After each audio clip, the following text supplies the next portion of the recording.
What's up, everyone? Welcome to the 543rd episode of the Pokemon Podcast. It's super effective. I'm your host, Steve. With me today is Hannah. I am back. Hello. Hannah, we gotta get the listeners up to speed. One fact about you. Oh. Don't be so surprising like that. One fact about me is that I was a high school wrestler. All through high school, I was on the wrestling team, and I was the captain of the wrestling team for the last 2 years. So that's not a Pokemon fact, but it's a pretty fun fact. All right, well, the podcast isn't going to get any more exciting, so thanks for listening. Bye, See you all next week. Thank you. I didn't know that about you. Bob is back as well. Yeah, Steve invited me back, so I do apologize to everybody. So, Bob, a fact about you. I mean, you probably know this, but I always feel like I should say it. I lost on 2 national televised game shows, and it is my claim to fame. I actually have 2 times game show loser in my LinkedIn profile and Twitter, so it's all good. I think the one of them I know, which is the $10,000 pyramid, right? $100,000 pyramid. $100,000. That was back in 2016 on ABC, and then there was a show back in 2009 on the Game Show Network called Chain Reaction, and I was a dumb 19-year-old that decided to go to New York City for a day to go on a word game show, and we got slaughtered. So there we go. Was that one a team? It was a team, yeah. It was like me and my 2 friends. We just skipped school one day to go on this cable access game, not cable access, but a cable game show. But it was lots of fun. I had a great time, but I'm hoping Kind of an amazing story. Oh, thank you. 3rd time's the charm. So the 3rd show, we'll see what happens. I'll let you know when that is. What is the dream game show? I always wanted to do Who Wants to Be a Millionaire, but since that's no longer on the air, my best chance is probably Wheel of Fortune. People like Wheel of Fortune, though. Listen, I get to spin a wheel, and it's a word game because Pyramid's a word game. Chain Reaction was a word game. I should probably keep that together. So. Got it. Yeah. I feel like my toxic trait is thinking I can win a game show, when in reality, I can't. Go on Deal or No Deal. You'll be good. I know I can't, so I'm good. All right. Well, we have a loaded episode for y'all today. For the purposes of Scarlet and Violet, there will, of course, still be no story spoilers. Although we'll be talking about Charizard Raids and possible counters for the Charizard Raids, so they might include new Pokemon. But, if you haven't seen credits, you don't have to worry about story stuff. The miniseries is all done. It was called Super Picnic Club. All those episodes are on YouTube, Apple Podcasts, Spotify. For some reason, episode 4 is missing on Stitcher. I don't know why. I cannot fix this. If just again, behind the scenes of podcasting, I upload in 2 places, I guess 3 places. One is specifically YouTube because it's video, and then one is the main podcast feed that goes out to Apple, Spotify, Stitcher, Amazon, Pandora. It goes out to all of those. So I only upload it once, and then all those sites they like suck it up like a Roomba. And then the last place I upload is specifically the premium feed, specifically to Patreon and Apple Podcasts. So when somebody's like, "Oh, Stitcher's broken," I don't specifically upload to Stitcher. They just suck it up. And so I have no clue why episode 4 is missing. And there's nothing I can do besides hit the refresh button. And it doesn't work. So I'm sorry to any Stitcher people. There is an episode 4. I promise you. It's somewhere. Podcasting is a little weird. So those are all out there. The series was called Super Picnic Club. We never once talked about picnics. Very, very par for very par for the course. We do have a lot of Pokemon news today, surprisingly for December. So we'll try to get through all of this. The first one, I just think is cool Pokemon news, I guess. I kind of wish I knew this was a thing when I was in Korea, but I think it just started like a couple weeks ago, so I would have missed it anyways. They've done this time to time. I think in the how long have I been doing the show? Way too long. On the 12 years I've been doing this show, I think this pops up every like 2 or 3 years that there is a limited Pokemon themed hotel. Well, there's another one. This is off nintendosoup.com.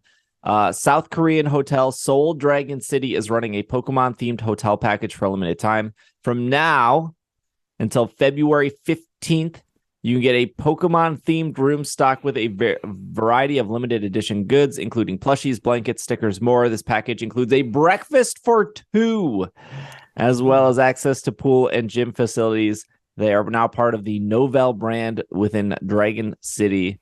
And that's about it. It looks really great. Does it? Yeah, it's cute. It's tiny. Yeah. I mean, when you compare it to the other Pokemon hotel rooms that have been out there, I like that it's stylized, that it's not just pictures of the Pokemon. That's one of the problems I have with Pokemon merch, that it's usually just the stock pictures of the Pokemon. This one is actually kind of stylized. We'll get there. Yeah, Can you keep these plushies, or do they stay in the room? That's what I want to know. Don't know. Because I feel like, yeah. No, go I ahead. went to a hotel at TwitchCon, and they had like a dog plushie. Mm-hmm. And they said you could take the dog plushie, but they would charge you $35, but they would donate that $35 to charity. Okay, that's a plus side. So, like, And you they, can take it. They had like pillows too, and they were like, you can take the pillows, but we'll charge you and then donate it to charity. So, okay. When I read this as like gym facilities, I mean, come on. I'm like, oh, Pokemon gym? Come on, have that theme. Get the music playing. You go into the gym, do your elliptical workout. Then you get some Scarlet and Violet music playing. That'd be pretty cool. But I think this is nice. I think if you're going on vacation, like honestly, Steve, when you went to South Korea, this would have been great for you to if it was available. But I think it's great for 2 people. Like if it's a good deal, you get breakfast and you get some good amenities, and if you can get the plushies to take home. I love that giant Pikachu plush in the background for those viewing the link somewhere. But it's really cool. I like it. The thing that took me like 2 days to realize in South Korea was that there was gas masks everywhere. Like not like face masks, like actual like gas masks from like Fallout. And like they're in your hotel room, they're in the subway. Once you see them, you're like, oh, we can just be bombed at any time. And in case you need a gas mask, they're everywhere. It's a little jarring. It is, but considerate. It's considerate. I guess it's just the landscape of the world we live in. I guess just be prepared and better to have than not have it. So, to be fair, South Korea and Japan are very close to North Korea. Can't say I've ever seen that in a K-drama, but good to know. Yeah, good to know that there is indeed a gas mask underneath my refrigerator that I can grab at any moment. I will say though too, I just booked a hotel for Las Vegas for the Pokemon Go thing, and it's still shocking to me how cheap hotels were in South Korea and Japan and Germany. Like I looked at my Germany hotel and it was like 5 days for like $300, and that hotel was nice, minus like the air conditioning. The hotel didn't have air conditioning, but that's most of Germany, which makes me never want to go back to Germany because I want AC. But the Las Vegas hotel, nowhere near $300, significantly more. Of course. Oh, I think international travel, I feel, is like much cheaper now than domestic traveling. Like if you want to go like across the country, you're probably gonna pay double for a plane ticket and accommodations than, let's say, if you want to go to like, I don't know, London for a week. Like I want to go back to London, and it's cheaper to go to London than to like San Jose sometimes. Which is like, what is this? London's probably much more exciting than San Jose. I think so too. Yeah. All right. This Hannah foreshadowed here. Speaking of just slapping Pokemon images on things, the Hundreds reveals its complete Pokemon collection. This is off hypebeast.com. I never heard of Millionaire whatever that one was. I think it was the Billionaire Boys Club. I think so. Yes. Pharrell Williams. I think this is another very high-end designer thing. Let's see. It says, bringing elements of Pokemon universe to life, the duo has looked back. Oh, the Hundreds is... Did they say who it's by? Teaser from Bobby 100. Who is Bobby 100? Who is that? I don't know who Bobby 100 is. But them and Pokemon... It looks like Bobby 100 is into NFTs. That's, makes sense. Fan favorite of Pokemon, including Bulbasaur, Charmander, Squirtle, joined by Cubone, Mewtwo, of course, Pikachu. Various designs from the iconic Pokemon. Notable pieces are a Letterman jacket, a cardigan sweater, and then the Ash hat, which I think caught a lot of people's attention. I feel like if you're not following fashion or you're not following these big drops, I think the Ash hat alone probably made it somewhere in front of you on social media or something. But the Ash Ketchum hat was a strap back made of premium wool and leather. And it's the best looking Ash hat they've made for a while. Yeah, totally. This drop happened on, I think, Wednesday night at 9 p.m. Pacific time. I clicked on it. I was like, I bet a t-shirt's going to be $50. Yeah. The t-shirt was indeed $50. I think the Letterman jacket was $200, which you could argue isn't the worst for a jacket Pokemon themed. Like, jackets are pretty, not a $50 t-shirt, that's for sure. Yeah. Leatherman jackets in particular are also pretty expensive. I never got one in high school, even though I had a bunch of letters, because they were just too expensive. Yeah. And you were captain of the wrestling team. They should have got you one. It didn't come with the package. Nope, did not. I got a Starbucks gift card instead. So here's the thing. I looked at the cardigan because I've been told for many years I would look good in a cardigan. And I went to H&M like a month ago, and they had an $80 cardigan. And I was like, what? I'm not spending $80 on a cardigan. The Pokemon cardigan was $120. And I was like, the Pokemon tax. I like the cardigan the best out of all this. Well, the Ash hat was great. Fantastic. Yeah. I just don't wear hats, although I'm assuming most people buying these hats probably not wearing them. Cardigan was $129. I was like, let me finish editing this podcast. I'll come back. And then about 2 hours later, I went back, and it and everything else was pretty much sold out. Besides like the t-shirt, like the Letterman jacket, I think sold out. And the Ash hat for sure sold out instantly. And Letterman jacket sold out. Cardigan sold out. All the interesting stuff. Yeah. Price was never a factor here. Like, as much as somebody could be like, I would never pay $50 for a t-shirt, you don't worry, somebody else will. And they did. I think the whole set is sold out. But just like this is what I don't get. Just like the Billionaire Boys or whatever that was. These designs are so just like not like clip art almost. Yeah. I was gonna say some of the clothing, and I think the hat's the best part of this entire package. The socks, I would probably get the socks myself. But I look at some of the apparel they have, and that giant Pokemon logo. This is like something I would probably see in like a department store. I'm not trying to like maybe I am trying to like say this is not a good design, but yeah, like just the giant logo. Like I love the Mewtwo shirt. I think the Mewtwo shirt's really cool with the design and just the and I like subtle Pokemon design on some clothing. Like I think on the Pokemon website when they had Omocat, when they had like those sweaters with different Pokemon designs. Yeah, that was really cool, and I really like that when they have a different, unique take on showing different Pokemon and having the color of the shirt represent the typing of the Pokemon. Some of these outfits, I mean, I probably wouldn't buy something with a giant Pokemon logo stamped on top of it. I probably buy more of the subtle clothing, like the Mewtwo one, the hat, or even the one. I feel like if it just says Pokemon, I feel like that's what you get at like Target for like $20. Exactly, right? Yeah. Exactly. Yeah. Yes. We have Pokemon at home. It's called the Target shirt. This hoodie is still in stock.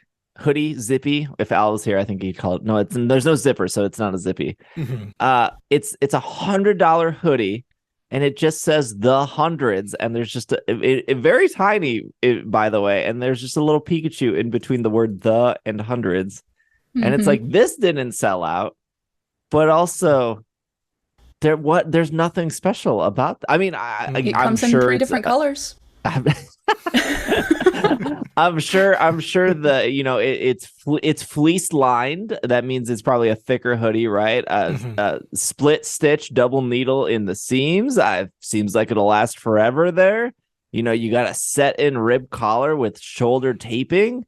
As far as hoodies go, seems like a nice hoodie. But like if I'm paying also the Pokemon tax, and there's barely any Pokemon on this hoodie. You want something, just a little something.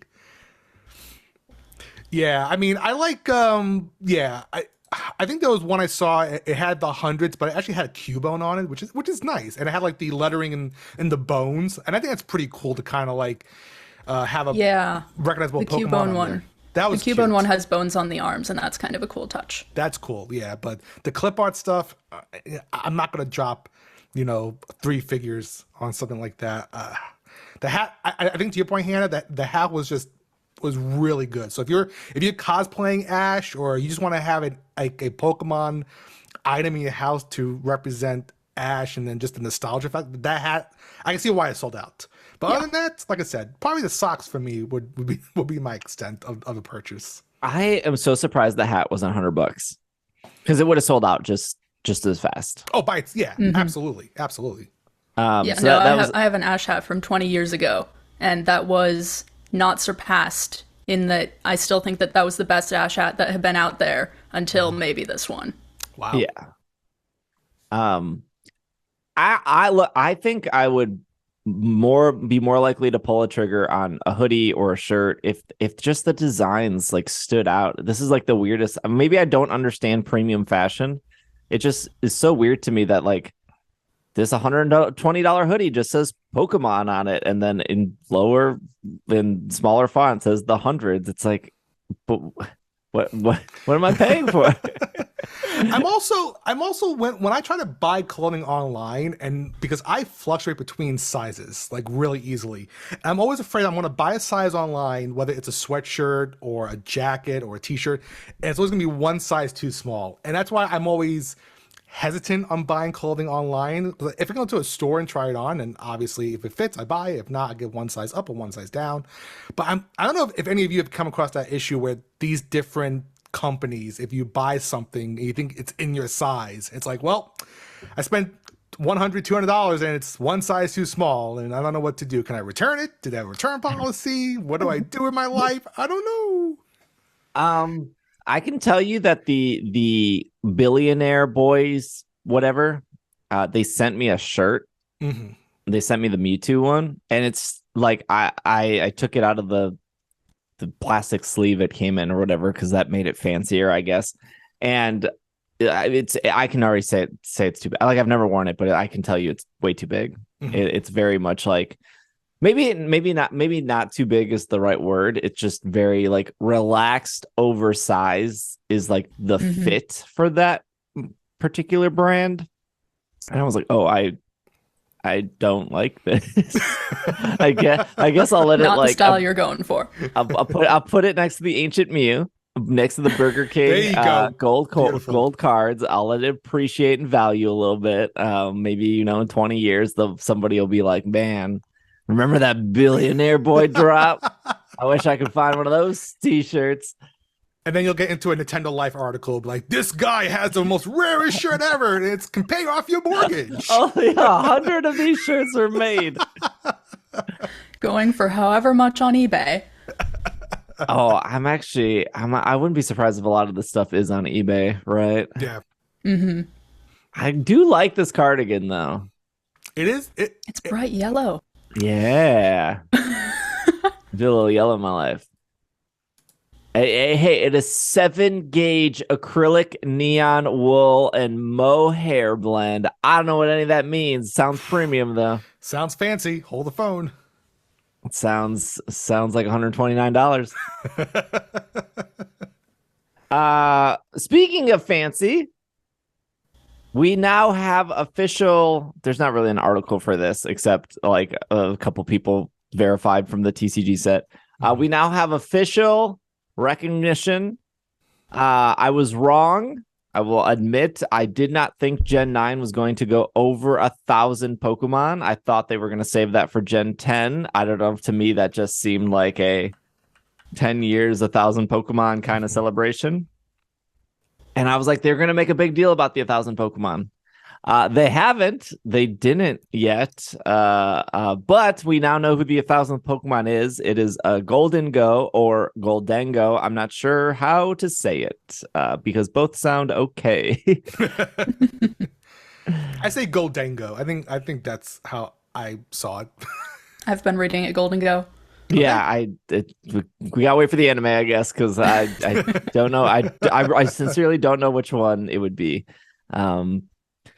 But that is the 1,000th Pokemon, which makes Gimmighoul the 999 Pokemon. I think it is fitting in the sense that you do have to collect pretty much 1,000 or 999 coins to evolve Gimmighoul into Gholdengo. And there is something. I guess we can talk about this. I don't know what your guys' thoughts on this Pokemon are, but it's like people have thoughts on this Pokemon. It is Yeah, they do. like somebody will look at like Spidops and be like, "Yep, that's a Pokemon I'll never think about again," which is fair.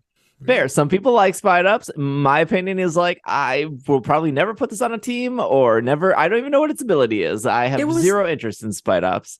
It was the only Pokemon on my team that could learn False Swipe, so it stayed on my team all throughout until I got to Champion. So I'm a little bit fond of it. But there's a handful of Pokemon that you would never think about again. I think Gholdengo could push the lines of for some people like a Vanillite or a Trubbish of like people either love it or hate it. But what are your guys' thoughts? It looks like a 90s mascot from like a cartoon box of cereal. I've seen string cheese comparisons to Gholdengo. Oh, yeah. I will say from a VGC competitive standpoint, I've been seeing this Pokemon on a lot of teams. It's been viable from what I've seen from the Series 1 VGC games, especially when it has like I think its move is like Make It Rain, where it can make it rain, which is a beautiful. And I think a lot of these names are getting really good from Pokemon Company. I really do enjoy it. I know the shiny is one of the worst shinies I think they've ever created because it's like I think the belt's different in a shiny form of Gholdengo, but other than that, yes, and it's currently locked as well. It's currently locked, so you can't. If you get one, don't. It's not real yet. We don't. Get rid of it. So to follow up on what Bob said, Gholdengo is the #1 most used competitive Pokemon right now. It is on 30% of teams, which is a lot. That is a lot. There is a good variety in season 1. But just in perspective, though, when we ended series 13 or 14 in Sword and Shield, Incineroar was on 64% of teams. But Incineroar is a support Pokemon. Yep. So it could fit easily. Gholdengo is a main attacking Pokemon, so that would be closer to like a Zacian or a Kyogre or a Groudon. You want to do damage with it. Hannah, what are your thoughts on Gholdengo? Visually, I agree that it just looks like a mascot. I think it looks like one of those waving things outside of a car sales place. Yes! Beautiful. 100%. That is the first thing I thought of. But competitively, I've heard some people saying that it's kind of an early competitive Pokemon, and that once people get more used to the range of what's available in these games, that it'll start to fall off. That's maybe possible. I mean, yeah, totally possible. I mean, we saw like Togekiss be very dominant for like 4 seasons and then completely disappear and vanish. It does have the signature move, Make It Rain, which does 120 damage. It's 100% accurate. It's a special attacker, which is really great for Intimidators, although they really all they had to do was introduce one new held item, and now Intimidate seems completely useless in this series, which is pretty crazy. It also, I think its ability also is what propelled it to #1 here. Its ability is good as gold, which is the only Pokemon that can learn it. This Pokemon with this ability is unaffected by other status type moves. So momentum fails and the user does not faint. So actually probably okay for shiny hunting because they can't momentum you. Memento. Curse used by a ghost type Pokemon will fail without reducing HP. Strength sap will fail. And then obviously the ability actually states a body pure solid gold and gives the Pokemon full immunity to other Pokemon's status type moves. So you can't burn it, you can't confuse it, you can't paralyze it. All very good things, right? Yeah. Like especially in competitive, paralyzing the other Pokemon is a form of speed control. It's a form of speed control that I personally like until I miss my 90% Thunder Wave. So you have a very powerful attacker. Its special attack is 133. Crazy high. Really high. It has an incredible typing, incredible signature move of Make It Rain. And then you have this like goofy design.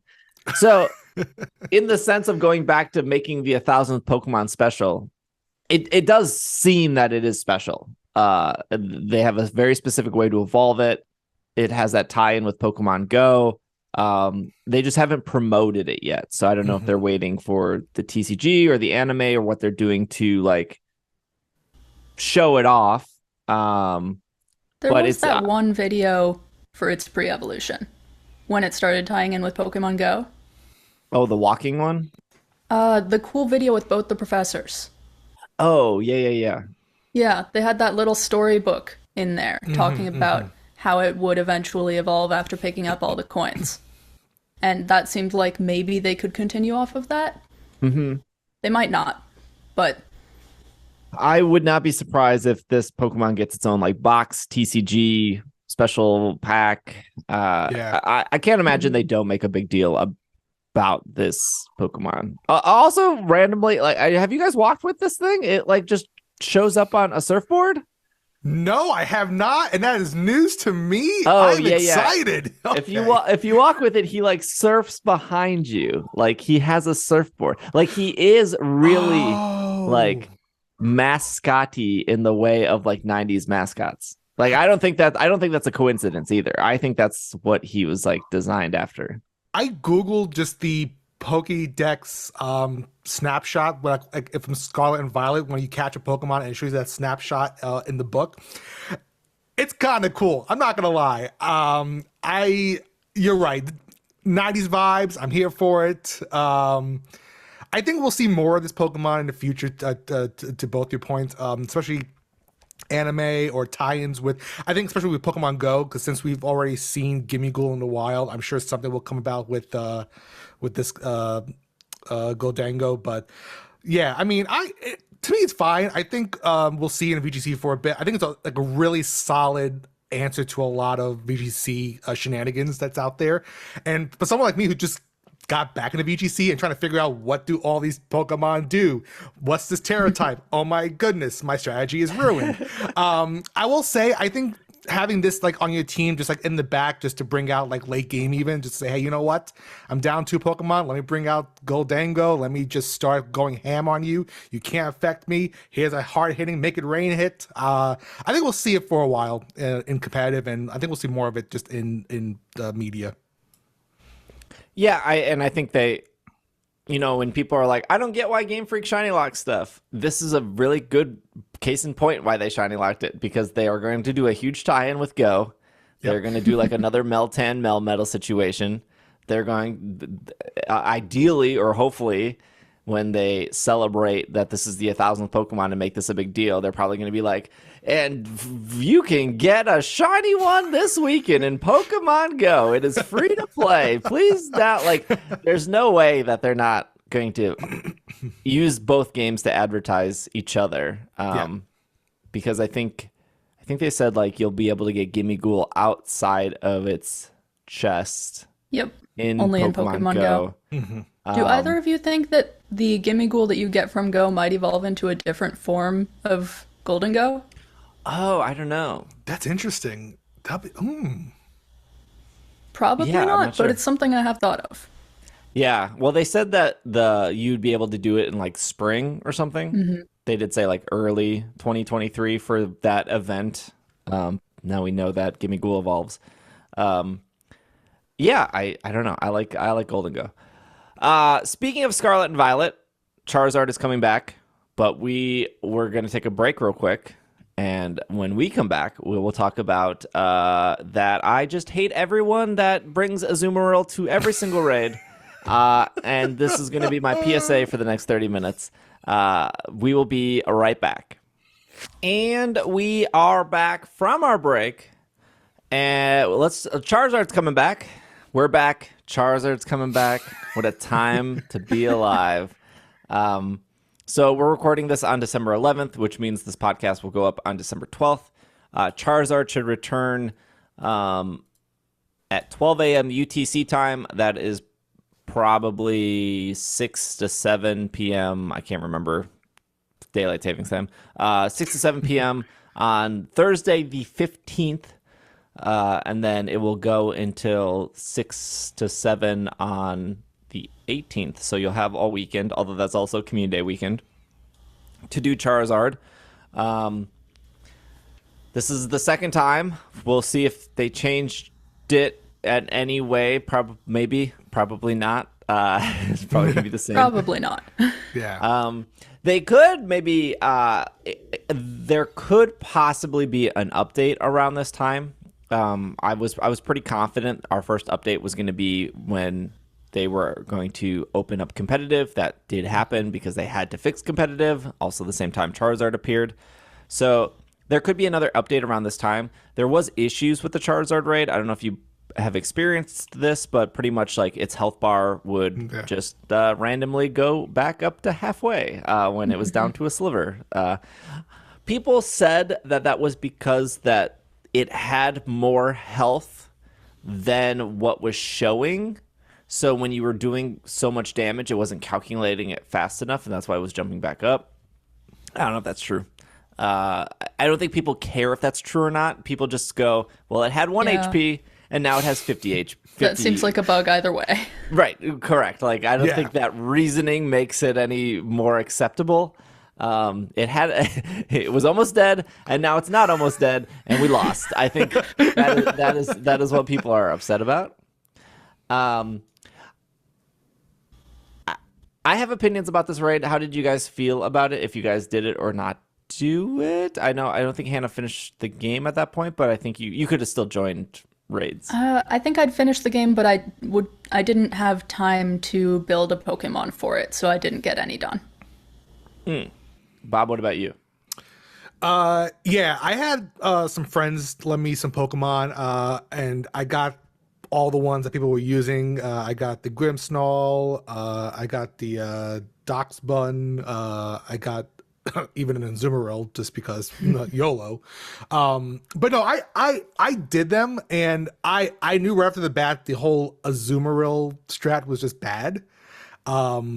And I have encountered the whole HP going to 1 and then me celebrating, and then it jumps up back halfway, and I go, this is shenanigans. I beat this thing. What's going on?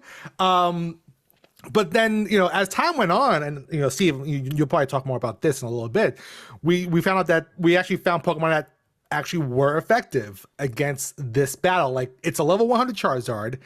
You really need to bring level 100 Pokemon in this, and you should really be coordinating 4 human players. I don't think you can really solo this.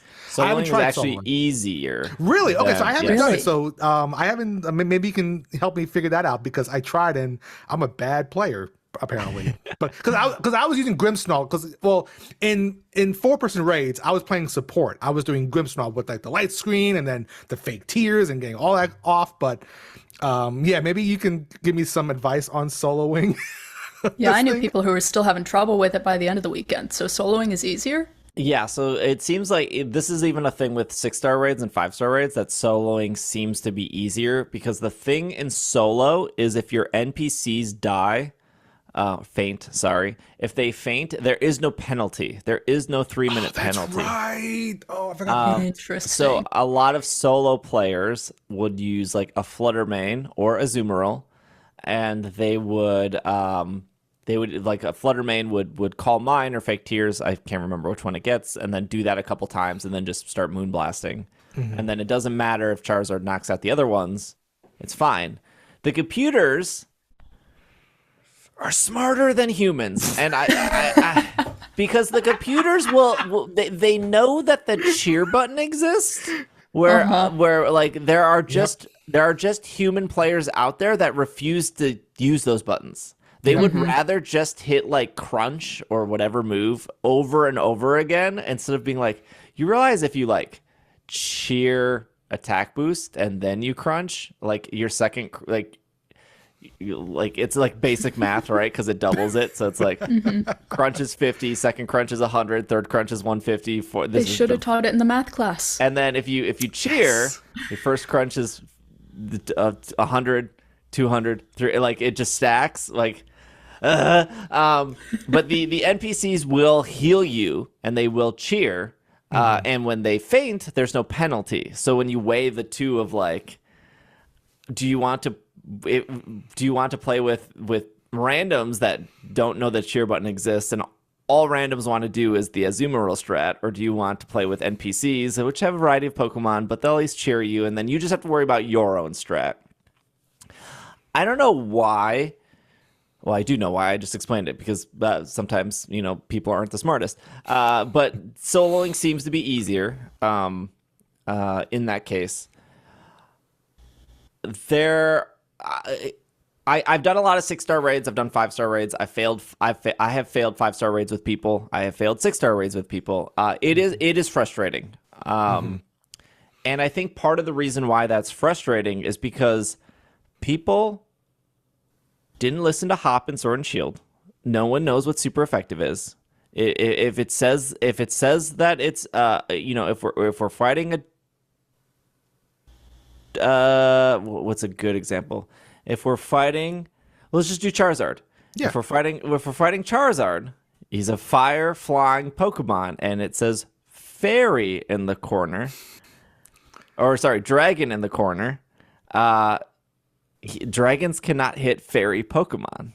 That just it can't. Also, he's still fire flying. So I'm going to tell you that any grass type Pokemon aren't going to be good because grass is weak to both fire and flying. But you also have to like it's so weird how that third type just throws people off because they're because they forget that the Pokemon still has its original like moves. Like, yes, you are a different typing, so you can. I don't know if that's what they're forgetting. I think that they're forgetting that Tera type is a thing. Well, I mean, yeah, I think they see the Tera type. They go, okay, you're a dragon, so I'm gonna bring in something that's gonna be using Charizard for example. Like, yeah, I'm gonna bring in something that can hit dragon really hard. But if you have a Pokemon if you just focus on that Tera type, but then you forget that it also has moves that can still counter you, and you're gonna be weak against. Because I've forgotten a few times myself. I go, oh yeah, it's this Tera type. But I'm like, wait a minute, I forgot. You have moves that can actually counter my Pokemon. Yeah. And I didn't think about that. The weird thing that I looked up after the fact is I just assumed that like all 5- and 6-star Tera Pokemon would have Tera Blast. I would just assume that so if you don't know, the 5-star and 6-star Pokemon, they have 6 moves. Charizard has, I believe, 8 moves. They don't change, by the way. You can. I made a little graphic. Charizard had Dragon Pulse, Fire Blast, Hurricane, Focus Blast, Overheat, Tera Blast, which would be another Dragon type move, Sunny Day, and Inferno. But some Pokemon just don't have Tera Blast. So I fought like it was like an electric. Like Mudsdale or something, and so you're like, oh, electric. So you have ground type moves because you're Mudsdale, and you're electric type now. So we could use ground moves against you. But when I looked up its moveset, it never got Tera Blast. So even though it was an electric type, it didn't have any electric moves. So you were still kind of safe to bring in flying. You would be hesitant to bring in flying because you'd be like, oh, it would knock me out, but because electric. But it didn't have any electric type moves, even though it was electric type. So it's weird. And I'm sure, I mean, like, they picked all the movesets, so they decided that some Pokemon wouldn't. I don't know why. Maybe they decided that, oh, giving this Pokemon Tera Blast would be too strong or whatnot. But it throws people off. I would say that I think a lot of people came away from saying that Charizard was easier than a lot of 6-star raids. But I think that's because people were planning all week for it. Like I have gone up to 6-star raids and like click on it, what is it? And then I just go like, oh, I don't have anything for this. Like I could try to brute force it, right? Or I could hope that my 3 other teammates bring something decent. But like, I think that's the problem right now in the game, and this is kind of why I'm so sick of seeing Azumarill or Iron Hands, is because people built Pokemon for Charizard, and that is what they have now. That's what they built. And so now that Charizard is over, they just go, well, this is my level 100. It worked for Charizard. I'm going to bring it to... No, do not bring your Azumarill to this electric Tera type raid, because I can tell you that this Pokemon has an electric type move. Like, don't do that. But that's your only 100 pro. So, and the thing too is, I'm trying to think, and I'm actually probably going to make a YouTube video about this, of like, what do you even build? Like, what would be 6 Pokemon that you could feel confident about putting EVs and IVs and rare candy into, that if you approach a 6-star raid, and there's one every single day, assuming you beat your game, can one of these 6 Pokemon work? Because I'm going to tell you right now, Azumarill does not work for every single raid. Iron Hands does not work for every single raid. And again, maybe you can be lucky and you can brute force it. Maybe the computer missed you twice. You were able to get your belly drum off and do it. Sure. Okay. RNG is definitely a thing in Pokemon. No one's debating that. But even there, I think like my number one choice, I can already tell you what the YouTube video would be. My number one choice would 1,000,000% be Grimmsnarl. Because Grimmsnarl has amazing typing. It's only weak to poison. There's not a lot of poison Pokemon out there. It is weak to fairy, but you can still survive with screens, and then it's like weak to steel. And again, that's like 3 types that it's that you might have problems with. But other Pokemon can take care of that. Grimmsnarl works in like every single raid. It's my number 1 here for Charizard. And I just recommend like Light Screen, because you don't need Reflect, because Charizard doesn't have a single physical move. Spirit Break, which does fairy damage, which is super effective against Dragon, but it also lowers Charizard's special attack by 1 stage every time you do it. Thunder Wave, in case you just want to paralyze Charizard to slow it down at the beginning, or I always Thunder Waved after Shield broke because I never trust the HP bar. And then Fake Tears. So if you have Sylveon sitting next to you, or you have Fluttermane sitting next to you, like spamming Fake Tears before the shield goes up, you're just going to do major damage. If I gave Grimmsnarl to a person that didn't understand competitive or didn't understand teamwork, and they just smash Spirit Break, which I said earlier how I just watched people smash like Crunch or whatever move they had, they would still be doing more than most players, because even though they're barely doing any damage, they're at least lowering Charizard's special attack every single time they Spirit Break, which is like huge in this. And then Grimmsnarl, you could just Light Screen, Reflect, whichever one you need. Ideally, you would probably build 2 Grimmsnarls. You would build build a special Grimmsnarl and then a physical Grimmsnarl. But you can go in, and what I've been doing is just once it knows a move in this game, you can change it for free, and you can change it right before you go into the raid, whether it needs Reflect or Light Screen. Here's the thing though about raiding. No, people don't know how to do it, and that's fine. That's no one's fault. The game doesn't like really teach you this. As somebody who played a lot of like Final Fantasy 14 or Destiny 2 or whatever other amount of games that require actual group teamwork, I think the problem that I have with like Azumarill players or Iron Hand players is I feel like 9 times out of 10 they're actually not team players. They have built a Pokemon because a YouTube video or a YouTube content creator told them to. Now that's not to say that those Pokemon don't work. Clearly they do. A lot of people have clears with Azumarill and Iron Hands. Here's the thing though. I made this graphic, right? I'll probably make some tweaks to it and republish it again because like people found it very helpful of like what should I build.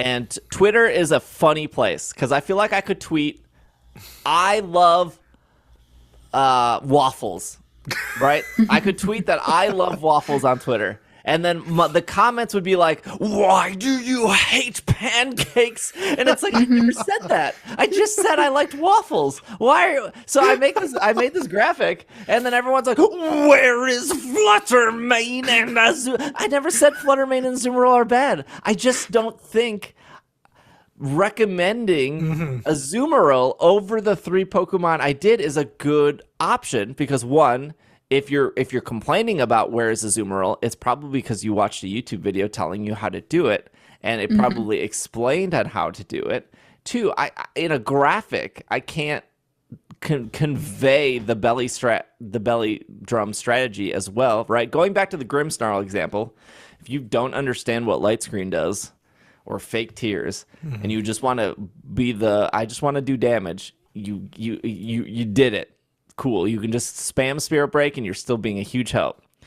If you don't hit that belly drum button with Azumarill, or you hit it at the wrong time, you are actively hurting your team. Like you're not helping in any way. You're just dying. You're just being a liability. And to be honest, if you're looking for a guide on how to do this, and I played a lot of Destiny, and I don't know how my wife found these people, but every single day, because I had a 9-to-5 job, I get home, play Destiny with her every night. Every day she'd be like, I found this person, they're really great, they've never done a raid, can you help them? Can we go through this raid? Can we go through Kingsfall together? Kingsfall is like a 2-hour raid, and you only get rewards one time a week. I had 3 characters. I played a lot of Destiny, so technically I could get rewards 3 times a week by switching characters. But every single day, Irene would be like, this person has never done a raid. Can you help them? Can we carry them through this raid? It's like, okay, well, that's 3. Me, you, this new person you just found who's never done a raid before, okay? And we got to find 3 more people that are like willing to do this. And we would run these people through a 2-hour Kingsfall raid. And they made mistakes, right? And the thing I learned through raiding in Destiny is that people didn't want to do raids because they didn't want to be the weakest link. That was also 100%. A good game show. That was a fantastic. I'm giving you plus 10 points on your scorecard, Steve, for that. So well done. Congratulations. Thank you. You're welcome. Fantastic game show. They didn't want to be the weakest link. And so they just would rather not do some of the best content in Destiny because they didn't want anyone to be mad at them. They didn't want to bring down the team. And it was the thing in Destiny is, can you carry? Yeah, sure. 5 people can make up for 1 person. This can happen in Pokemon too. I've seen it happen. I've seen 3 level 100s carry a level 60 through Charizard. It's possible. Again, RNG exists in all these games. But I'm never going to recommend in my graphics or my advice a Pokemon that would just what's the word? That could potentially make you a liability. Like I cannot confidently recommend a Azumarill and be like, okay, you had no clue what to build. You're looking at this now. Build this Pokemon that cuts its health in half and hope that your other 3 teammates don't heal you or heal you. Hope that they put up a screen. Hope they do something to give you your next turn to attack.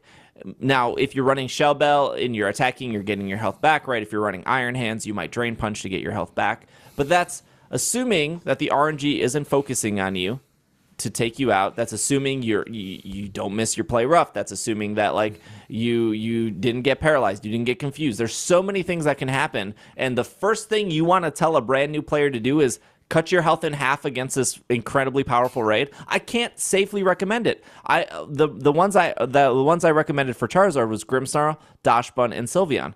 Grimmsnarl just cannot die.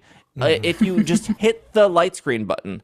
Eventually, yes, he could die, but once you hit that, you're rock solid, and so is the rest of your team. You've already done so much by hitting that light screen button. Dachshund can only be hit by Hurricane and Focus Blast, and and Hurricane is 75% accurate and 50% accurate once Sun goes up. He cannot be hit by Fire type moves. He cannot be hit by Dragon type moves. Again, does he hit super hard? No, but you can Helping Hand. You can lower a Charizard special attack, which is great for your team. You can at least hit the Play Rough button. Sylveon is a special tank. Even if it was getting hit by Fire type moves, you're still gonna eat all of those up. So, and if for whatever reason there's not a Grimmsnarl on your team, Sylveon has access to Light Screen. Yep. These three Pokemon were I picked specifically to make those people that feel like they're a liability more comfortable going into a raid, because that is what people are overlooking is just use a Azumarill. Yeah, if you the amount of Azumarils I watched use Belly Drum, do a bunch of damage, die, which is for the most part okay, and then come back to life, they have to hit Belly Drum again, right? Yep. And they come back to life, they hit Belly Drum, and Charizard goes, time to reset all stats. Yeah. You know he was going to reset the stats. You knew he was going to do this. Why did you hit Belly Drum right away? What? Wait until he resets stats and then hit the Belly Drum. But now you've cut your life in half. He's reset stats. You are now a giant Easter egg paperweight because you're not +6 and you have half health. So now the rest of the team has to heal and pick up the slack. Again, with the three Pokemon I picked, at no point are you ever a paperweight. You're completely helpful and beneficial to everyone on the team. And I think that's the feeling you are trying to get across, in your graphic and your communication, is that you want to feel good going into these raids. And if you can defeat a raid and say, hey, I actually protected our team, I put up that light screen, I gave you that helping hand.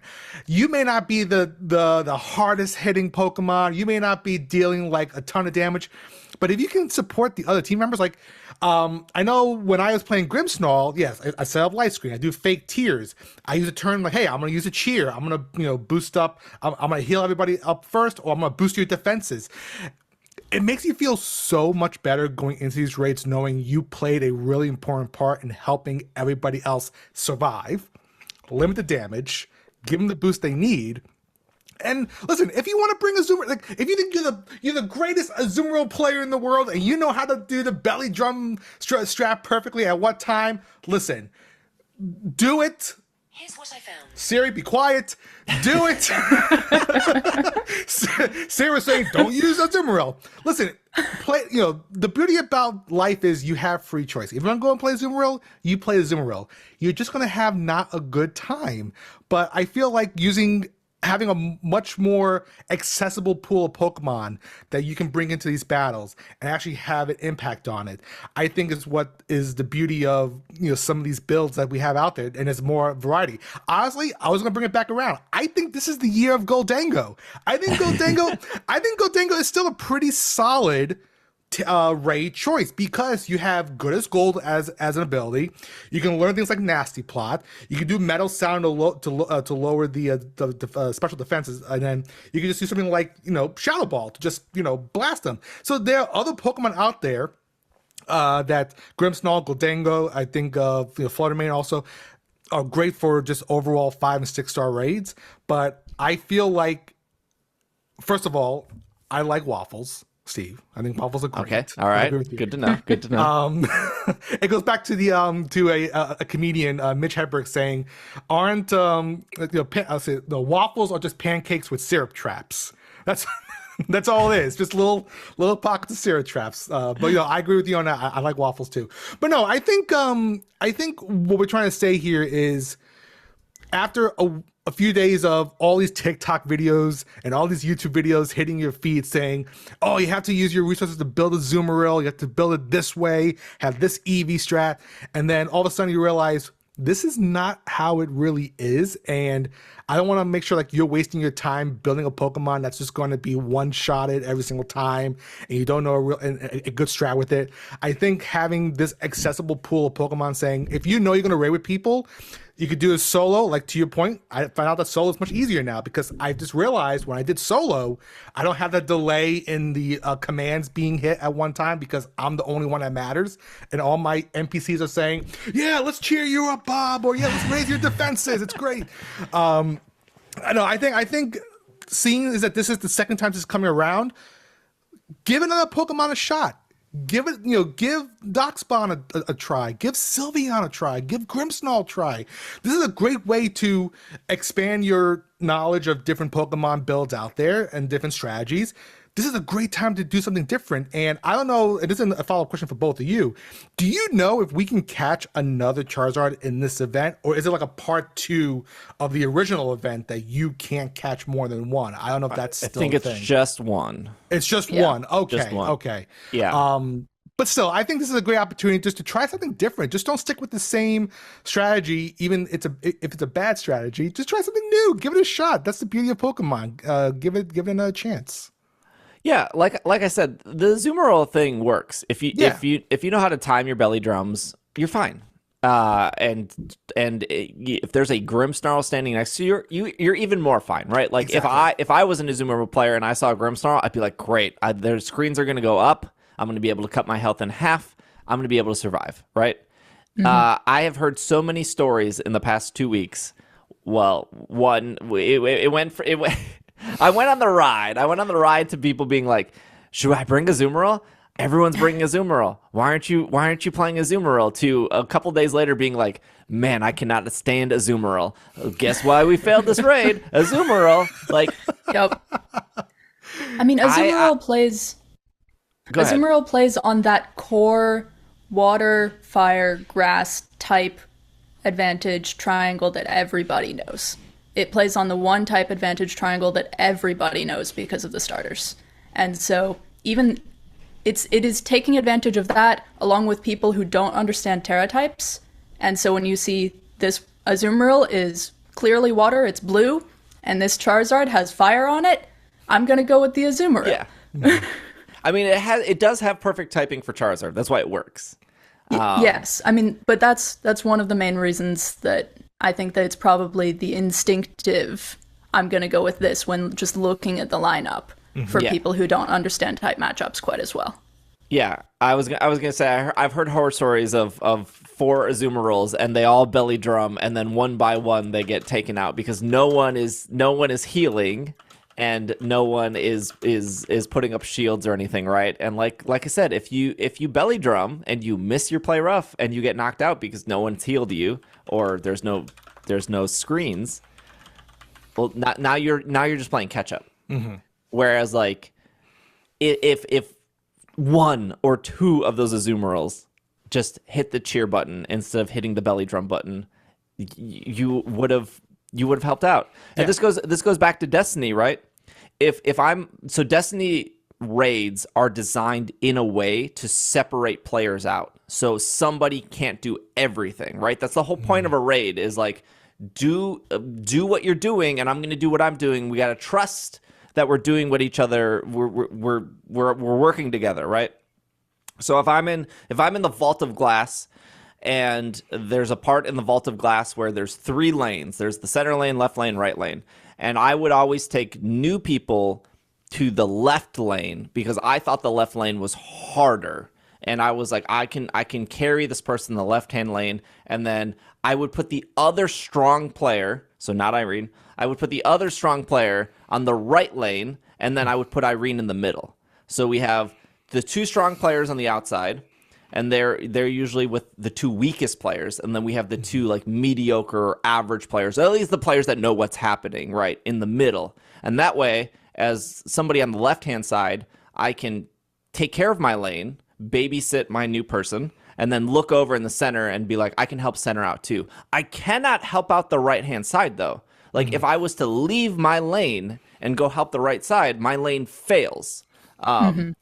And this is just something that happens in raids, right? I have to trust that the right-hand side is doing everything they're doing right, and I just have to trust it, and I have to stay in my lane because I can't move between all the lanes and be like, I'm the best player, I'm going to carry. This is the same thing. This is the mentality that like Azumarill or Iron Hand players have to get out of. Like, you cannot belly drum and heal yourself and do damage. You just can't do all three.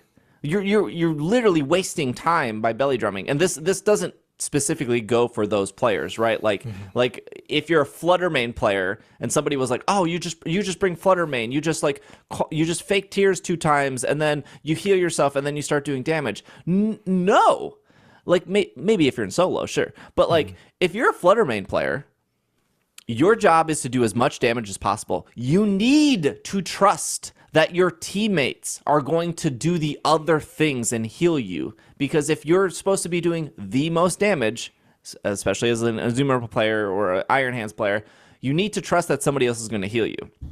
And we've learned this past week that Azumarill players don't want to do that. They want to just do max damage, and there's no trust there. And that's why I think that Grimmsnarl is a really good play for a lot of people, because like in most of these Charizard raids, I barely attacked, even though I have an attack, right? I'm setting up light screen. If I have special attackers near me, I'm going to fake tears. If I have physical attackers near me, I'm going to Thunderwave. By the time I light screen Thunderwave, I'm now doing my first heal. I'm probably going to do maybe another heal. At that point, Charizard's going to reset stats. At that point, I'm probably going to cheer to get a attack boost, and then I'm going to start Spirit Breaking. Like, right? Like, at that point, ideally, you should be on track to win. And then you could feel safe enough to do that. Like, I have so much to do that I can't even attack. So I can't imagine, if you're a Flutter Mane player or an Azumarill player, you got to do your status move, your Swords Dance or your Fake Tears or your Belly Drum, and then you ain't got time. You ain't got time to heal. You shouldn't be healing. If you're trying to do all of that, you're not helping the team. But this is just like fundamentals of raiding, and I think there's 2 reasons why people are getting so frustrated with 6 stars. Number 1 is people just don't understand the dynamics of we all can't attack here. Somebody needs to do some sort of support. And that's why, again, I'm going back to Grimmsnarl, is if you're struggling with 6-star raids, you might have to be that support. You might have to be that support. And number 2, with the 6-star raids, why people I think are getting frustrated is because no one knows what to bring, in the sense of like, and I struggle with this too, is what are like 6 Pokemon that I can have at level 100 with pretty decent movesets that I can just pick before a raid, because Azumarill, Grimmsnarl, Charizard, all these Pokemon, they just cannot do every 6-star raid. And I don't want to, like, I imagine like a player who only has like 2 level 100 Pokemon at this point, because the game is so new, to be like, well, do I put all of my candy into Iron Thorns and then find out that Iron Thorns is bad and be like, well, I don't have the candy now. And so that's why I want to make a list of like 6 Pokemon that will help throughout all raids, that you could be like, okay, one of these 6 fits this bill and I feel confident about it, and maybe I have to change one move, but at least, I'm not bringing Iron Hands to every single raid, whether it works or doesn't work. The amount of people I've seen bringing Iron Hands to Ghost Tera raids, I'm like, oh, because I did die a little inside. You can't drain punch that. You can't drain punch that. So you do belly drum, and then you realize, okay, so now what do I do? But I think to your point, Steve, I think if you have a solid team that can play offense and then play support, you really should be prepared to go into any raid to play a certain role. If you're soloing, that's fine. You can, have fun soloing. But if you're with a group of people online, I think having a solid set of Pokemon that could either hit hard or, to your point, play defense. And I still think Grimmsnarl is a solid choice because it can do all of that. You can go into a raid. You go, okay, I'm going to be playing support. I'll be helping Hannah out. And Hannah's going to be our big attacker because she has a Sylveon. Or I can say, hey, I can do the Spirit Break. I can still play some type of, help, like a defensive support role, but then I can start hitting if I need to. And don't forget, you have cheers. I think the amount of people I see not using cheers, Yeah. Oh my gosh, blows my mind. Again, this goes back to like, I think in these higher end raids, I think Mimikyu is a really good raid absolutely. choice. Absolutely solid. And what's actually the thing as I'm working on this video to release is like, I feel like I have to exclude Pokemon just because they're fairy type. It is unreal how many of like Grimmsnarl, Dachshund, Sylveon, Mimikyu, Fluttermane, that's 5 fairy type Pokemon. And if I'm trying to make a list of 6 Pokemon that you should bring to that you should feel confident about putting your candy into, I don't think I should make a list with 5 fairy type Pokemon. I mean, like, fairy is incredibly good. I feel like I talked about this through all of Sword and Shield. That's why Zacian was number 1 on the ladder. Fairy is just such an offensive, great type, and then Steel is a great defensive type. Yeah. But like, if your main job is attacking, it's why Belly Drum is so sought after right now. Gives you +6. If you're bringing Mimikyu, like, you should probably be Swords Dancing. If you're bringing Fluttermane, you should probably be Fake Tearing. Like, you should be doing some sort of status, whether that's to boost your own stats or not your stats. Like, a great combination I saw was 3 Dachshunds and a Grimmsnarl. I was the Grimmsnarl, spoiler. But Dachshund is a physical attacker. And if you have Howl, it boosts everyone's physical attack because you're howling. And I saw 3 Dachshunds all howl, and I set up the light screen. And then all of a sudden, we who let the dogs out? They were going wild. Like three Dachshunds all howling at the same time. Just the first turn, just howling. And that's now each Dachshund has a +3. That's so much better. Like if you think about well, just bring a Zoomerl. Like, think about what just happened there. Like, instead of everyone cutting their health in half for +6, we all have full health. We all are +3, and we're all hitting play rough, and everyone still has full health. Everyone's like still good to go. We're still not getting hit by fire type moves. Like, that's what the Azumarill conversation is so frustrating, because it feels like those players are being like, this is the only way to do this, and it's like, no, like, look at what just happened here. This was such a cool strategy. This was so again, that's why I recommend Dachshund. Is because, out of Charizard's 8 moves, only 2 can hit it. It's really great in that sense, and you can feel good about that. But yeah, Charizard's coming back, so good luck. Hopefully everyone at this point is prepared. Yeah, have fun. Just enjoy it. You'll enjoy it.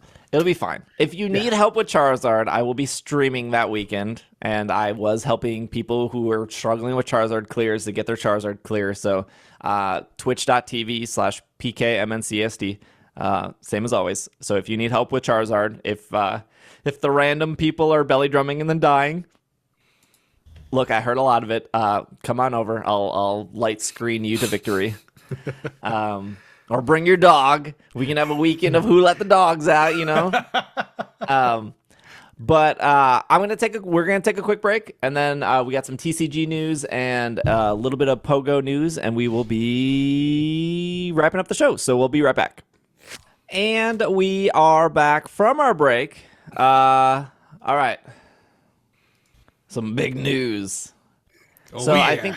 I think we reported on that. The Pokemon Company bought one of the factories. Is that the right word? Factories that made the TCG cards, and we're like, can they finally center these cards? Will the day finally come? I have one of my favorite Pokemon ever is Sneasler. I'm a big Sneasler fan. Love the Sneasler. I have pulled 2 Radiant Sneaslers. which are the shiny ones in the TCG, and they're so off-centered. It's not even like, oh, they're way off-centered, and it drives me absolutely insane that I pulled 2 of these, and both of them are cut so badly. And then of course I pulled like Radiant Greninja. I don't care about no Greninja. Greninja's like perfectly centered. That's so sad. My poor Sneaslers, very off-center. Anyways, so they bought the factory place that makes cards in the US. And now there's a brand new change coming. This is off GameInformer.com. Yes, there's still a website. Yes, they still make a magazine. The Pokemon Company has announced several changes coming to the Pokemon trading card game, starting with the first expansion of the Scarlet and Violet hitting stores in March, in addition to the EX gameplay mechanic that was announced for the series in August at the World Championship. Players can expect several changes to cards and packs in any household. First up, the yellow borders, U.S. players, well, technically the entire... Game Informer, technically the entire world except Japan, let me clear that up, Game Informer, are going to match the gray borders of the Japanese cards. This move is to provide more of a seamless experience for the Pokemon trading card game while putting a greater emphasis on the actual artwork of the cards. Additionally, trainer cards will now have subcategories displayed in the upper top left corner for more visibility in players' hands. Examples given include supporter, item, stadium. Basic energy cards will feature another energy symbol at the right bottom for easier tracking during gameplay, and the expansion symbol will be replaced by an expansion code and language codes across all cards. There's some bad news here. They use the word bittersweet, not me. I'm just going to say it's bad news. The bad part is the booster packs will go up in price. The MSRP of a booster pack is $3.99, although you may argue that they were already expensive at some of your stores. Stores can set their own price, but the recommended MSRP is $3.99. The new recommended MSRP is $4.49. Pokemon Company hitting us with a 50-cent price hike. Jeez. Do you know how much a gallon of milk is now? I can't afford 50 cents. Maybe if my Radiant Sneaslers were cut properly, I'd pay it. The Pokemon Company attributes this to global inflation impacting the cost of material and production. Other products may also cost more going forward.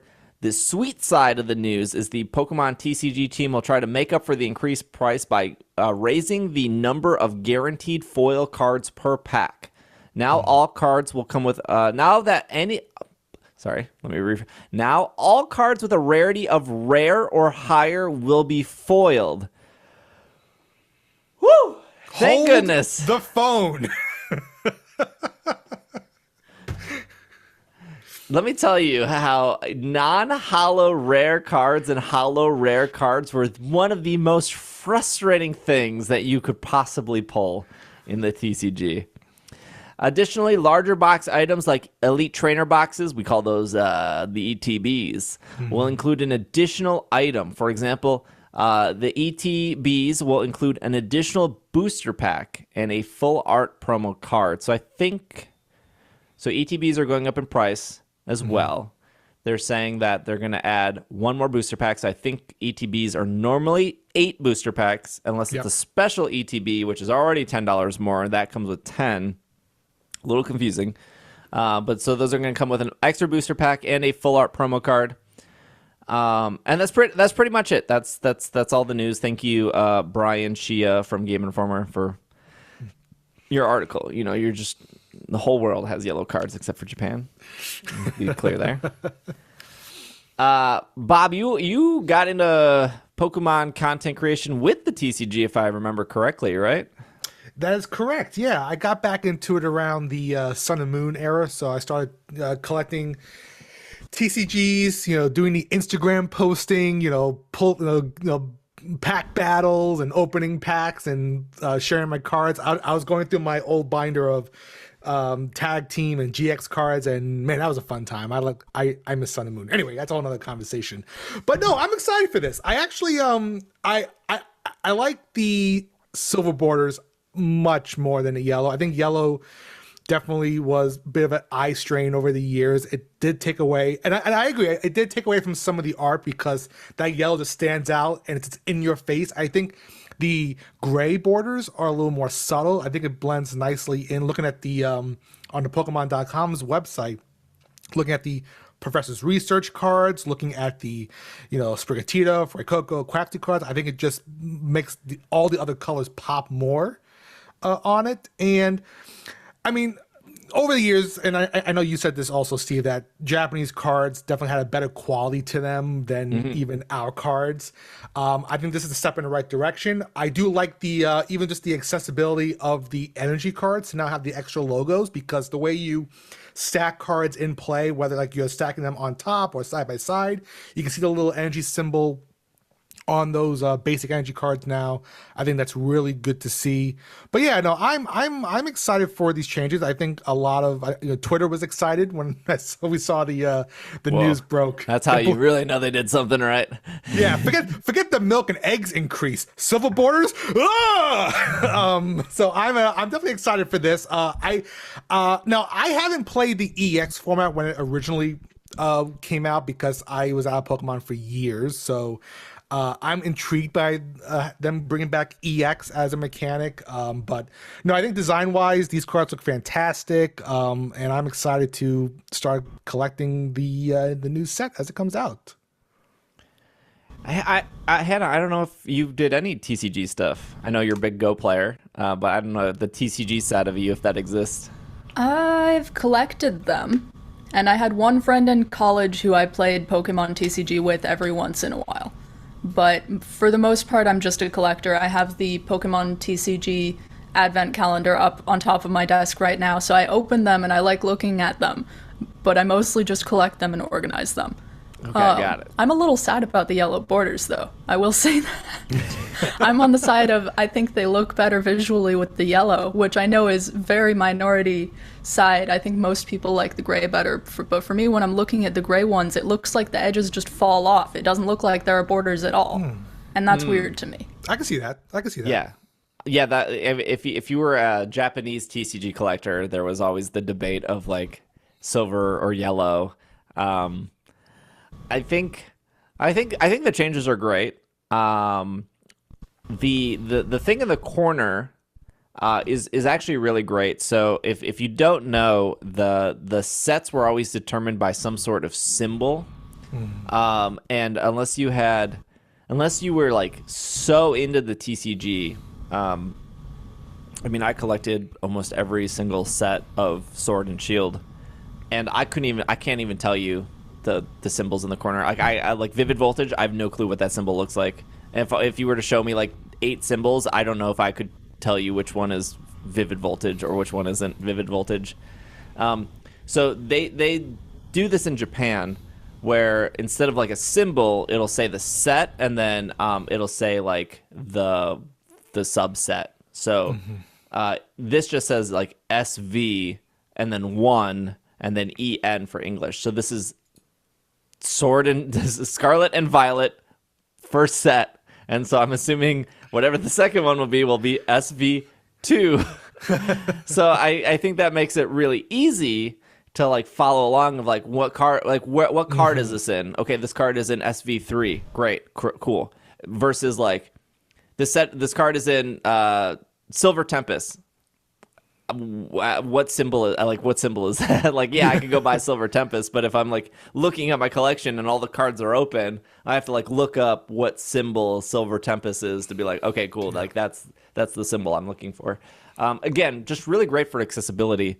And obviously you could maybe say that the energy is good for accessibility, but I think that's more for people putting cards. Well, again, yeah, both in that situation. But the thing that I wish they just would have done, they're so close. They're just so close that you change the border, you change the set numbers, you change the energy cards. Just change the back of the Pokemon card. It is so ugly and outdated.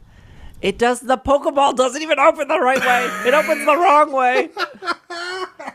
Now, before anyone listening to the show, they're like, but that would invalidate all these years of Pokemon cards. Number one, they're going to be invalidated anyways. All the cards have their own time frame. They're going to be like, yeah. Japan did this, though. There are 2 Japanese backs. At a certain point, Japan was like, you know what? We're changing the back. And they did. And the new Japanese back looks great. Mm-hmm. And it feels like it will look great in another 10 years. The current worldwide back that isn't Japan, I don't want to say English because this applies to every card that isn't Japanese, looks terrible. They could have updated. This would have been the perfect time to be like, you know what? We're updating the back. Sorry. Good luck. New season. Just, they're so close. They're so close to changing the back. Just do it. I wish they would change the back because first of all, most people, you get a good card, you put it into a sleeve, you ain't seeing that back. You ain't looking at it. If you're competitive, the EX format is going to power creep over the V. Like there will be some V and some V Max and some EX, but the thing about the TCG is it always power creeps itself. So like, yeah, if you change the back, you're cutting off all these hollow energies. You're cutting off all these old trainers. Mm-hmm. There's never going to be a good time to change it. Just cut it. Do it now. Just change it now in a new set with EX. You're changing the borders. You own the factory now. Just change the back. Like at this point, just match the Japanese back. You've matched the Japanese silver border.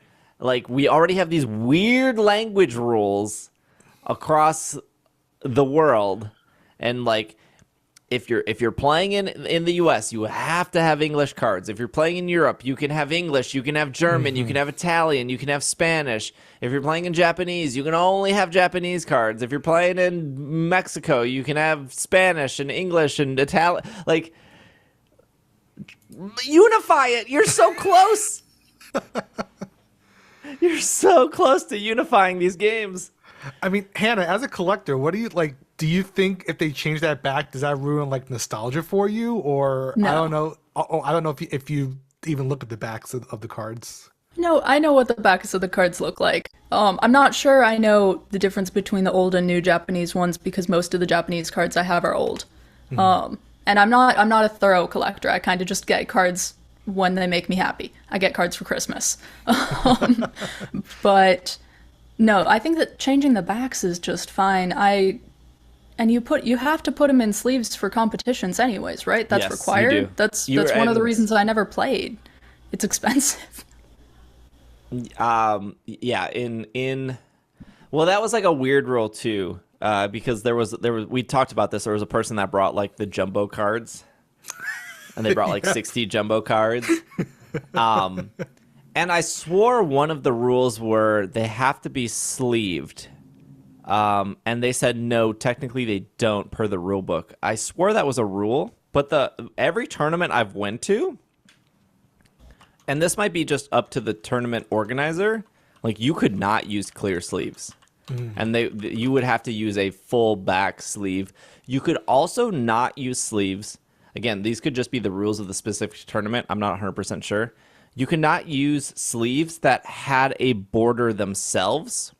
So, like, if you look at, like, the back of the sleeve, which would cover the back of the card, like, that couldn't have, like, a square border because you couldn't align it perfectly with printing. So some of the borders would be offset, and then you would be able to then tell which card is in which sleeve. So the back of the sleeve had to be either a solid color or just a pattern that didn't hit a border, so you couldn't tell which card. Which when I go back to like the person brought 60 jumbo cards and they weren't sleeved, I was like, well, the whole point of the rule of them being sleeved is because like cards get nicked so easily. So if you knew your like Charizard VMAX had like a nick in the upper left-hand corner, you could find it easier. Mm-hmm. Don't get me started on cheating in the TCG. It's we'd be here for another hour. But like Yeah, you have to sleeve them anyways. And they, again, from my understanding, they can't be clear. I don't know if that's their. I'm sure ever since the incident of bringing the jumbo cards, that's going to be the rules are going to be rewritten to the point of like, you cannot bring jumbo cards. Also, they need to be sleeved. Mm-hmm. I know if you made top cut in a tournament, again, maybe these were just because I've made top cut before. And maybe they were just up to my tournament organizers because obviously Pokemon trusts the tournament organizers to follow the rules and maybe insert their own rules when needed as long as it follows the spirit of the game. If you made top cut, you would have to re-sleeve your whole deck. So if you played like 8 matches, made top cut, you made it to top cut, you had to put brand new sleeves on for every top cut match. Wow. To prevent people nicking cards or like whatever, or like you don't want a card to rip while you're shuffling and stuff. So maybe that's different in like a California or a Canada or a London, but like at least in the Midwest of the tournaments I played and the tournaments I top cutted in, you had to re-sleeve when you hit top cut. And then, top 8, top 4, top 2, you had to re-sleeve. And the tournament organizers would give you sleeves. You didn't have to, you could use your own sleeves. Like if you had a brand new pack of, Pokemon Center sleeves, you could sleeve them yourself, but they would have like black or green or blue, like Ultra Pros that they would give you for making top cut that you would re-sleeve in between. Interesting. Yeah, that's the number one reason I've seen for them not changing the backs. And so I don't really understand that being a reason. I think that it's fine if they change the backs. Yeah, I think so too. I think so too. Last bit of news we have here is Pokemon Go did 2 things. Pokemon Go is always doing something. First, we have a Pokemon Go at Pokemon Festival. I'm going to say this wrong. Jakarta? You got it. I think. Oh, okay. Which is in Indonesia? Yes. Not India, which I put in the notes. I'm geographically bad at everything. Is Indonesia south of Singapore? Am I wrong on that? Gosh, I don't know where that is. I am the wrong person to ask, unfortunately. I should know this as a trivia guy because I always ask, hey, where is this place located? I know there's a whole bunch cluster of like islands and stuff in that geographical part of the world. So this event is from December 8th through January 8th, and they published it on PokemonGoLive.com on December 8th. Yeah. So, I don't know. We all complain about Niantic not giving us a heads up about Community Day. What happened here? It seemed like maybe some creators got a heads up, maybe, because Zoe Two Dots is going. Yeah, Zoe is there right now. I am in the Niantic creator group thingy. I don't remember them saying this event was coming. Okay. I'm looking. I see the Ultra Beast. I don't. To be fair, though, I believe my Niantic creator group is for America and like Europe. Mm-hmm. And I think that Japan and Asia and Australia is weird because Australia is like not mostly English, right? I think that is. I think they have their own group. I only think that because when I was going to South Korea, they asked who was going to South Korea, and I was like one of 2 people in the group that were like, "Yeah, I'm going to South Korea," and they brought in a different manager, and they're like, "Hi, I'm in charge of like Asia Pacific," and I was like, "Oh, nice to meet you." I never ended up meeting them in South Korea, because like I had a camera on my shoulder. And so it's like weird to like meet people for the first time, especially like in a business relationship, to be like, "Hi, it's finally nice to meet you. Also, now your face is on the internet." I already know that people dislike Niantic, and the last thing I want to do is to put a Niantic manager on a camera for people to identify who they are. I don't trust people on the internet. Like I said, That's entirely fair. So I never ended up meeting them. I'm sure they're very nice. But yeah, this event is happening. It is. From Thursday, December 8th through Sunday, January 8th, from 8 a.m. to 8 p.m. local time. It looks like it's in this like convention center. Yeah. You'll be able to complete field research that will give you Party Hat Pikachu, Party Hat Charmander, Party Hat Bulbasaur, Party Hat Squirtle. If you're lucky, you may encounter a shiny one. Trainers at the PIK, which I think is the convention center name, will get half hatch distance, confetti, 3 times catch XP, special in-game stickers featuring male and female Pikachu, increased chance of 10k eggs, and then increased chance of Pikachu in the wild. There will be in-person activities on December 10th. There will be a Pokemon GO Invitational. You'll be able to compete with other trainers to win prizes. Apparently that will be live streamed. Oh, that was yesterday. I have no clue if it was. I'm sure it was. Fantastic. I'm sure it was great. And then December 17th through 18th, there will be, you can celebrate Community Day there. And then please stay tuned to official Indonesian social networks for more updates. So I wonder if this was like the Ultra Beast event where when you walk inside the convention center, they hand you a QR code, you scan it, and then you get the half egg distance, the confetti, the XP. Because I don't know how they would contain that in the convention center. I don't think it is. I mean, I watched a video, because Zoe's there, I watched a video, it looks like the whole city is kind of decked out, or at least a large area is decked out in Pokemon stuff, that there are extra Pokestops everywhere. It looks super exciting. So it's like just like geofence the entire area so that as long as you're within those boundaries, you can just get access to the event. Yeah, I would guess. I saw Zoe do like a race. Like she was like in a Pokemon like thing. 5K or 10K or something. And I was like, I didn't see the outcome. Yeah, that sounds really cool. I know that's a big thing with Disney, not a Disney boy or a Disney adult. I know there are a lot of Disney adults. Very like you do you. I'm just not a Disney person, but I do know Disney hosts like tons of like 5Ks or 10Ks, right? Where like you like dress up too of like we're all Cinderella or Ariel or whoever else is the girl from Frozen, Elsa. Yeah. Yep. Pokemon should do some more 5Ks. I would love.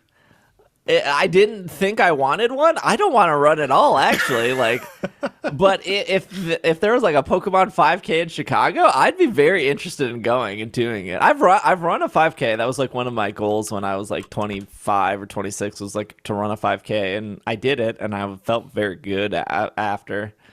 Yeah, after the last 3 years, I'm kind of way more out of shape than I prefer. But a 5K isn't that long. No, is that what 5K is like 3 miles? Around that.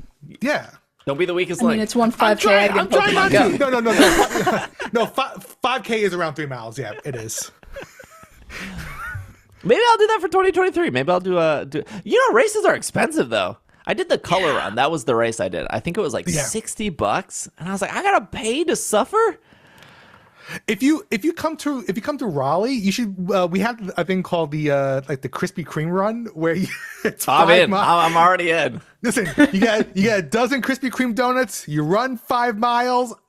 Steve, you come down here. I will, lodge with me. We'll do it together. I've seen a lot of. I have my friends Aaron and Cheryl. Aaron actually on the podcast like 12 years ago. They do runs all the time, and they always do like beer runs where at the end they give you like a beer, and I'm like, that's the last thing I want to drink after running 3 miles. Is like I don't want to slam a beer. I don't want to slam a beer when I'm normal. That's a mood, yeah. So the Jakarta event is happening. If you're in Indonesia or around the area, I guess you got time to travel to it still. So that's cool. Good for them too. I think sometimes like Japan gets all these events, Europe gets all these events, Australia doesn't get anything. New Zealand, they're just beta testers. It's good to see events in other countries as Go is a worldwide game. Final bit of Go news Yeah. here is there are new sizes introduced in Go. You can discover extra small Pokemon and extra large Pokemon. Pokemon such as Poochyena, Mightyena, and Mawile have been recently observed with different sizes, and your Pokedex has been updated to track the sizes. Keep a sharp eye out as you will see updated records in your Pokedex. I haven't seen a single Poochyena spawn. I don't. Okay, Niantic. And then they will actually show the size variations standing next to you, which is really cool. So the example they show here on the website, PokemonGoLive.com, is a very tiny Poochyena, and then a really actually decently sized Poochyena. It's like triple the size, honestly. Size is now tracked in the Pokedex. You'll get a little like message that'll pop up being like, oh, this Pokemon is really big. Which is like, I don't know. That stuff is maybe for hardcore people, they probably don't care, but like, you know, if you play Pokemon Go like once a week or once a month and you're like, oh, I already have a Caterpie, but if I catch this Caterpie, you'll get that little message of like, this Caterpie's huge. Which I think is like cool. I don't know. I don't think it's a bad change.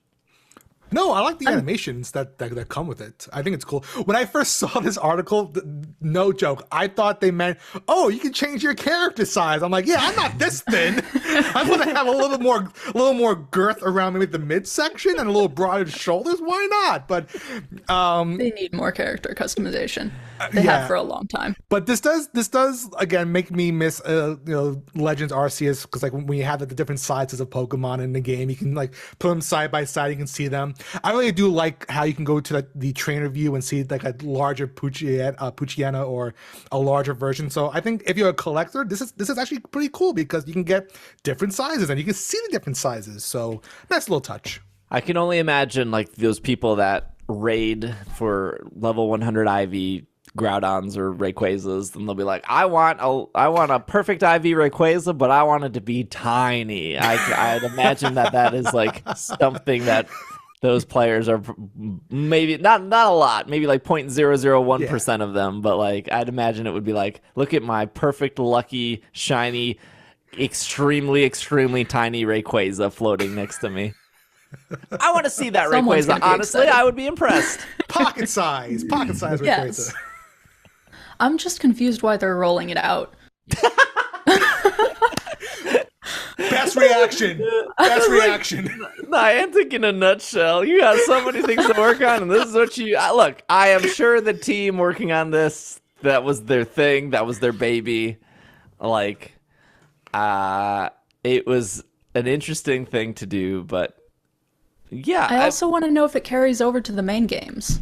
That if you get a tiny Pokemon in Pokemon Go and you transfer it up to home, if then you put it in Arceus or eventually in Scarlet Violet, if it'll still be tiny or not. That's a good point.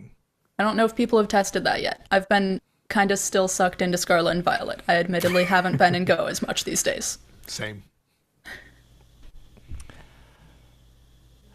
The last big change that they did, which I think everyone liked, was the change to the Mega System.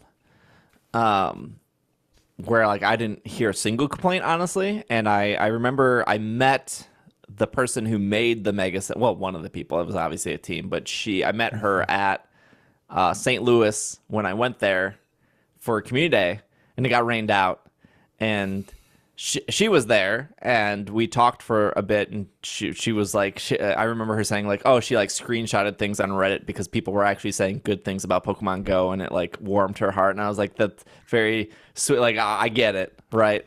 Yeah. Like when you read so many change. Yeah, I mean, like it's so sometimes sucks being like somebody who creates something. Like we did that podcast series, and I always know when a podcast hits a new audience because the amount of negative comments increases. Like I think somebody was like, "Oh, I couldn't stand the guy in the middle," on like the last episode, and it's like, bro, my name was on the screen for 2 hours. Like, you could have just wrote Steve. You didn't have to write the guy in the middle. Like, I appreciate you listening, but also like, name is right here. Like, the whole time. Guy in the middle. Like, anyways, but but like there's so many positive comments too. And so I don't know if there's gonna be a lot of positive comments about XX small and XXL, but I do wonder what she and her team are doing now that the mega thing was done. Because I remember seeing her again at Seattle at GoFest, and she was like, "Yeah, we're working on something else, and really, really excited, but we can't talk about it." I don't think it's this. Kecleon. Yeah, maybe it's someday. I don't know. But like, whatever. The only point I'm making is what that team that made Mega, whatever they're working on, I hope it's as good as the Mega, because that change was so great. It could have been the Gimme Ghoul introduction, because that was really cool. That was a very cool afternoon, evening. Yeah, the Gimme Ghoul stuff was cool. And it worked. It could have been the Zorua stuff, which would have been cool if it didn't break.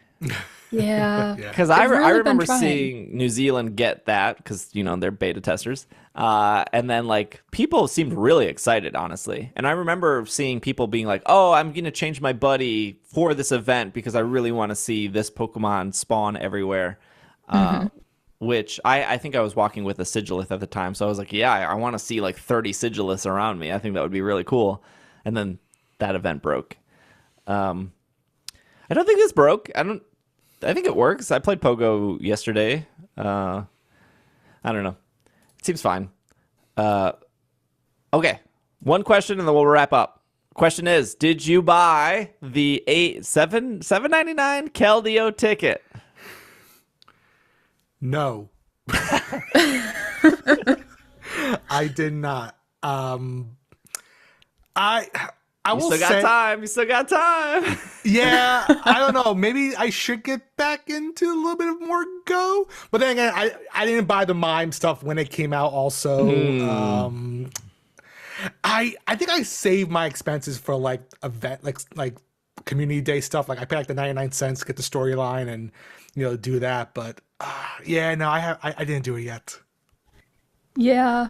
I've thought a little bit more about it since last podcast. I did buy it. Okay. I wouldn't recommend most people buy it. I also haven't accomplished, I think, anything in it because I've been playing too much Scarlet and Violet and running errands this week. But I do think that more of the reason I like these things is because I like having something to work towards. I like having the goals in game, and I like the little story parts because I think those have been getting better. However, I don't think it should be paid. I think there should be reasonable goals to work towards in game that you don't have to pay for. And there are plenty, but when you've gotten to the point where you've run out of field research to work on or story research to work on, that's when I lose track of the game. I think that that's one of the things that really makes me excited to play the game. I like having something that I can accomplish. I like having the little story to get through, and so I like having it. I will enjoy it when I play it. I will eventually get through it, and I should probably get through the catch however many fighting types bits today. Yeah, I went to Mall America to finish the catch challenge for the fighting stuff. And then I saw the sizes, and then I started the Keldeo thing, but I think one of it was like Battle 5 leaders, not Rocket leaders, just the... Was it really? I thought... Interesting.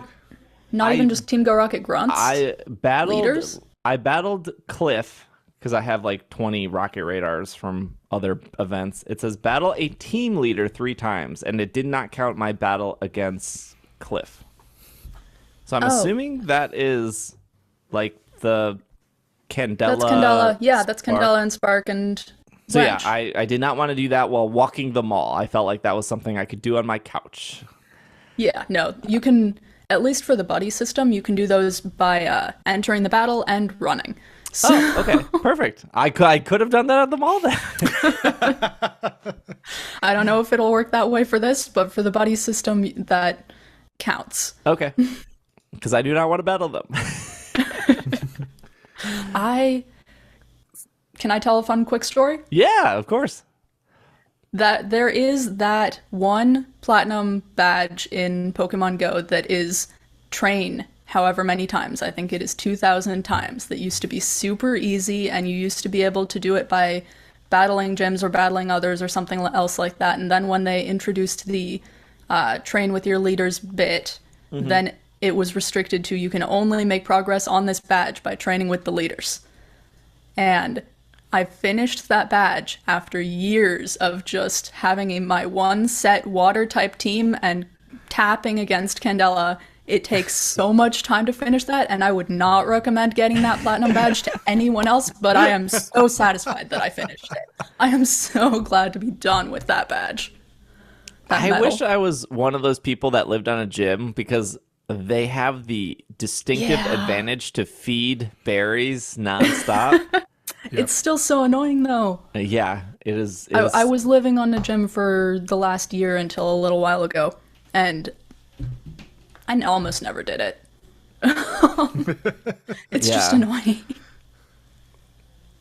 They're when they've increased animations, it was so great, but then it made me realize, like, oh, there are other animations that I think are way, way worse than the things you sped up, like feeding berries and evolving Pokemon is also a huge pain.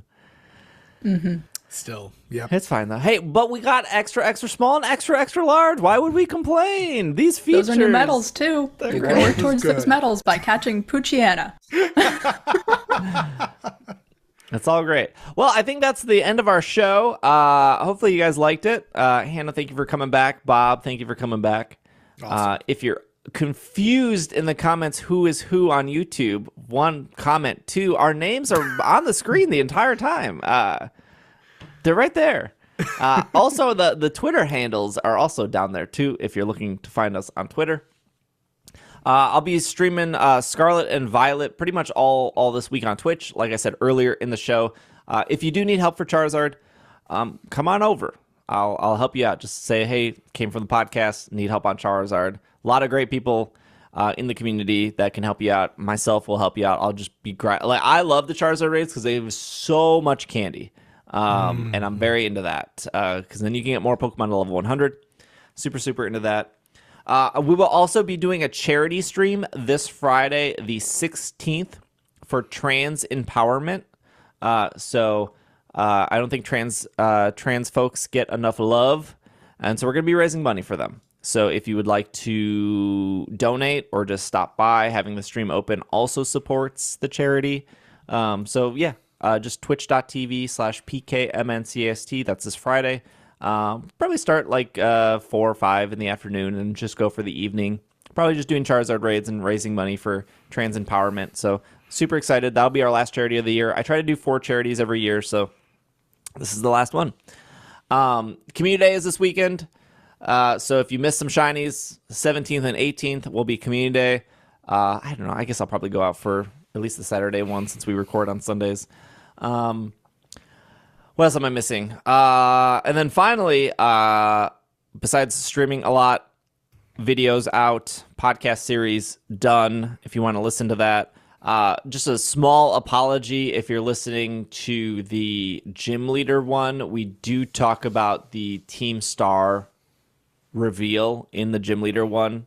So I didn't really think of it at the time, but if you skipped all of Team Star and went right to the gym leader one, there are spoilers for the Team Star, so my apology on that. I would prefer, ideally, in my head, I was like, oh, you're going to listen to them in this order, but I didn't think of people being like, I'm going to listen to Titans and then skip Team Star and listen to Gym Leaders and then go back to Team Star. So there's some Team Star spoilers in the Gym Leader version of that mini episode. Also, I will be streaming on probably both Christmas Eve and Christmas Day. So if you do not have family or friends or a significant other to hang out with on Christmas, being alone in the holidays absolutely sucks. So I will be live at least some time on both of those days, probably 8 hours or so, if you need somebody to hang out with on those days. Still 2 more episodes for the year, the 19th and the 26th, every Monday. We're not taking any breaks. There will still be an episode the day after Christmas. There will still be an episode the day after New Year's. So I know that's a question every single year is if we're taking any days off. We are not missing a Monday. If I got hit by a truck, I would call Will up and I would say, Will, I need you to finish the episode and publish it. And Will would probably do that, I am sure. And then hopefully something good is written on my tombstone. Anyways, Hannah, Bob, thank you for hanging out. Thank you for talking. We will be back next week. This is another episode of the Pokemon Podcast, and we are super effective. It is time to celebrate the 1000th Pokemon Gholdengo. Super effective.